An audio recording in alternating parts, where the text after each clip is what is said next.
Serge Gnabry played a huge part in Bayern Munich's victorious 2019-2020 Champions League campaign. He scored 9 goals in 10 games from out wide, with 4 goals away at Tottenham, 2 away to Chelsea, 1 in the 8-2 demolition of Barcelona, and the decisive first 2 goals in the unusual one-leg semi-final against Lyon. Despite an unspectacular performance in the final, most would agree that Gnabry has developed into a genuinely world-class player. In the midst of the aforementioned Champions League scoring run, as he almost single-handedly decimated Tottenham, Gnabry posted this now notorious tweet. He followed this with another inflammatory tweet after the Chelsea game. This whipped up a Twitter firestorm, with the tweets accumulating more than 500,000 combined likes and a not insignificant amount of abuse from rival fan bases. Meanwhile, Arsenal fans relished in the dismantling of their rivals and the success of a player who seemed to have developed a Bellerin-esque attachment to the club and city, but lamented their failure to keep him. All of this makes Arsenal's decision to sell him to Werder Bremen quite confusing to most outsiders. Gnabry is world class, still fairly young, and has a lot of stock with the fans. It looks like the club made a catastrophic error when they sold him. On paper, he didn't even really get a chance to impress at Arsenal, never managing to string together a consistent run of games for the club before being sold on for around £5 million in 2016. So why on earth did Arsenal let Gnabry go?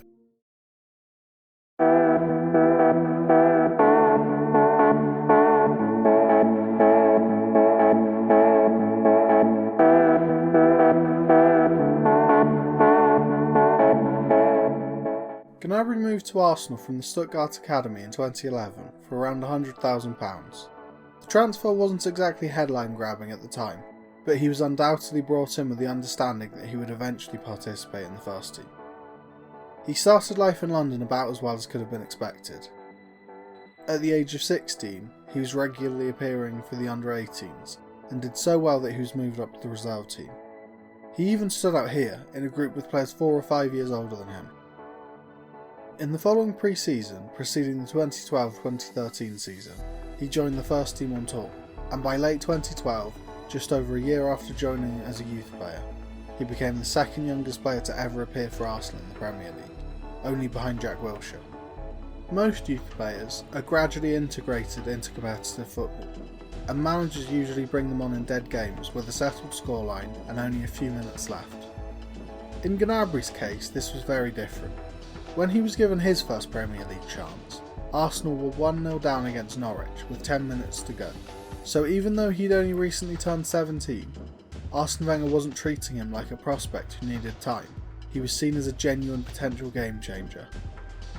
This might not seem that relevant at first, but as a point of reference, Harvey Elliott is currently almost the exact same age that Gnabry was, and although he's made a few appearances for Liverpool, he's largely treated like a prospect for the distant future.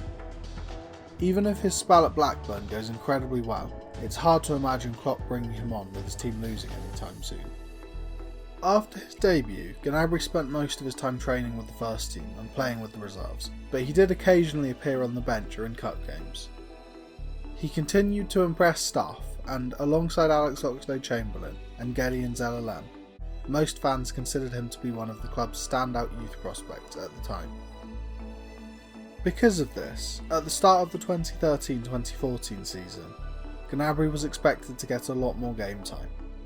At this point, he was still only 18. All of this is to say that Gnabry wasn't just a prospect. He was treated like a generational talent, and he was one of the club's most highly thought of prospects of the last decade, probably only behind Jack Wilshere, Aaron Ramsey and Alex Oxlade-Chamberlain.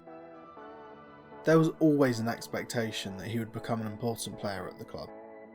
Contrary to the popular opinion, he wasn't an undiscovered, underappreciated prospect who was let go without being given a chance to showcase his ability. Arsenal and its supporters knew how good of a player Gnabry could and would be. He seemed destined to reach the heights of world football.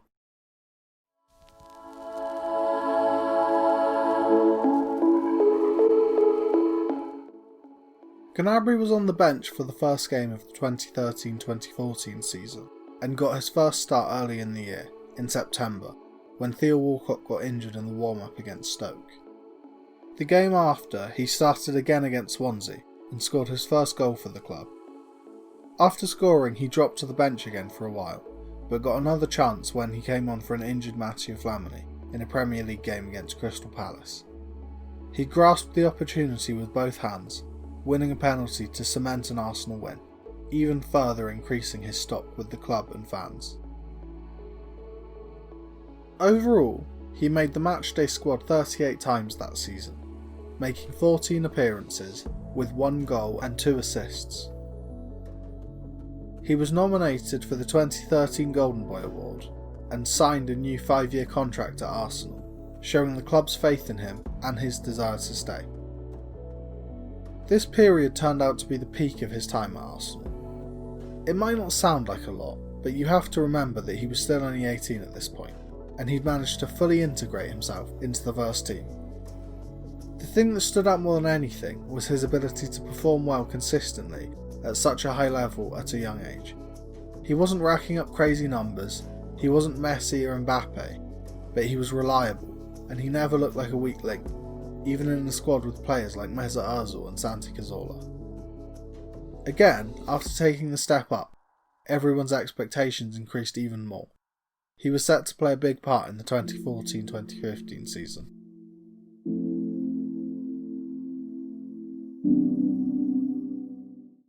As his breakthrough season was winding down, ironically in a Champions League game against Bayern Munich, in March 2014, Gnabry suffered a knee injury.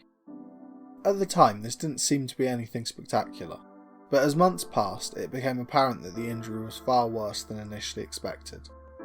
A number of setbacks saw him miss 11 months of football.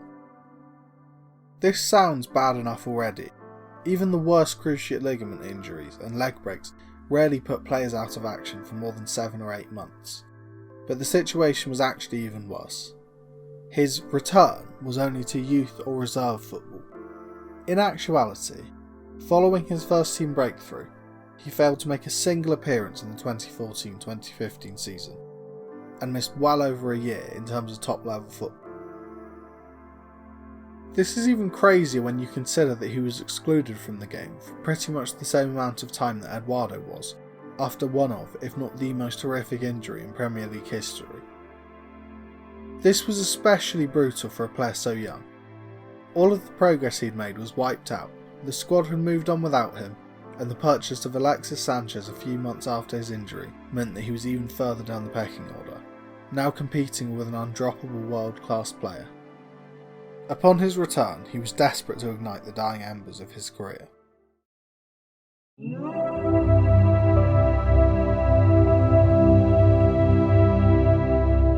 Gnabry's period on loan at West Brom is something that most people are now very familiar with. Anxious to return to first team football after so long out, and with seemingly no route back into the Arsenal first team, Gnabry accepted a loan to West Brom, after being convinced that he would play a big part in their fight to avoid relegation. This didn't go very well for anybody involved. Famously, Arsenal fan favourite Tony Pulis gave the future Champions League winner 14 minutes of Premier League game time and 2 starts in the League Cup across 6 months, forcing Arsenal to cut what was a year-long loan in half.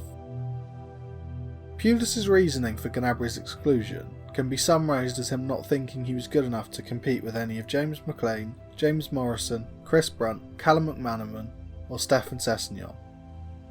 Upon his return to Arsenal, Gnabry failed to get back into the first team picture, and it was beginning to look like the injury had ruined him. By this point, he was desperate for first team football, and offers from abroad were beginning to draw his attention.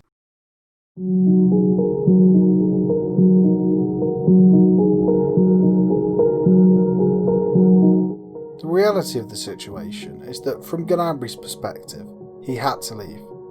His progress had stalled, he lost all momentum, and he was quickly approaching the cut-off age between youth and senior players, a hugely important period of his development. He needed game time and he just wasn't going to get it at Arsenal. All of this led to Gnabry's decision to leave for good, and as we've seen from his success since, it was undeniably the right decision for his career. Once he'd decided to leave, Arsenal didn't have to let him go, but realistically, doing it made sense. Gnabry's contract was winding down, and his rejection of a new one and desire to leave made keeping him very difficult. He was far from the first team and was a risk after his injuries and failure on loan. He just wasn't worth what would be needed to change his mind at the time, in terms of both the financial side of a new contract and the guaranteed playing time he wanted. Both Alex Oxlade-Chamberlain and Theo Walcott were rightfully above him in the pecking order, and giving Gnabry the role he wanted would have damaged the quality of the first team and the development of a player who, at the time, seemed like a better prospect, in Oxlade-Chamberlain. There never seemed to be a point at which the hierarchy lost faith in Gnabry's talent. They just understood that they didn't have much of a chance of keeping him without taking a huge risk to offer what he wanted.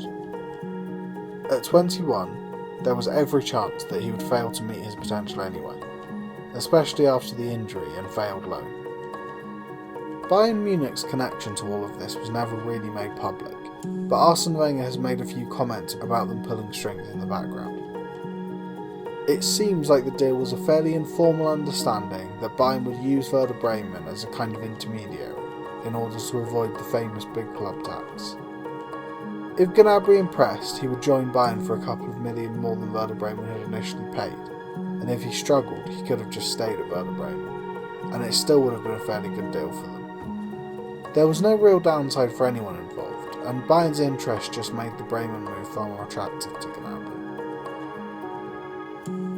Finally, even though the reported £5 million seems like a small amount, it was fairly good business for such an unproven player who had an expiring contract and wanted to leave. Ultimately, it's easy to forget that the Gnabry who left Arsenal wasn't the same one who won the Champions League. He was a solid but fairly unspectacular young player who needed a year at Werder Bremen, a year at Hoffenheim, and that first less impressive year at Bayern before really developing into an elite player. It's very easy to fixate on the sales that teams have lived to regret, but people often overlook the fact that a decision either way would be a gamble. Doing everything possible to keep him might have made sense with the benefit of hindsight, but at the time, it just wasn't a logical decision.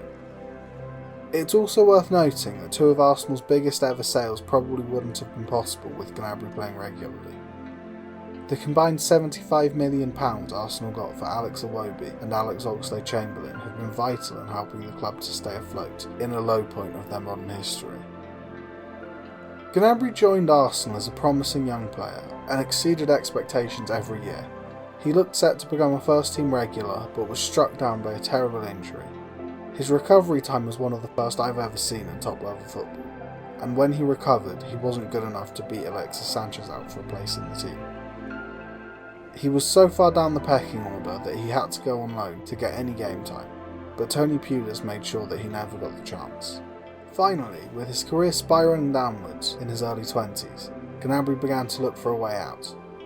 With a successful Olympic campaign underway, Bayern Munich saw an opportunity to take a risk-free swoop for a promising player, and Werder Bremen happily acted as an intermediary. Gnabry's refusal to sign a new contract prevented Arsenal from having much of a say in the matter, so they begrudgingly accepted a decent offer and the move was sealed.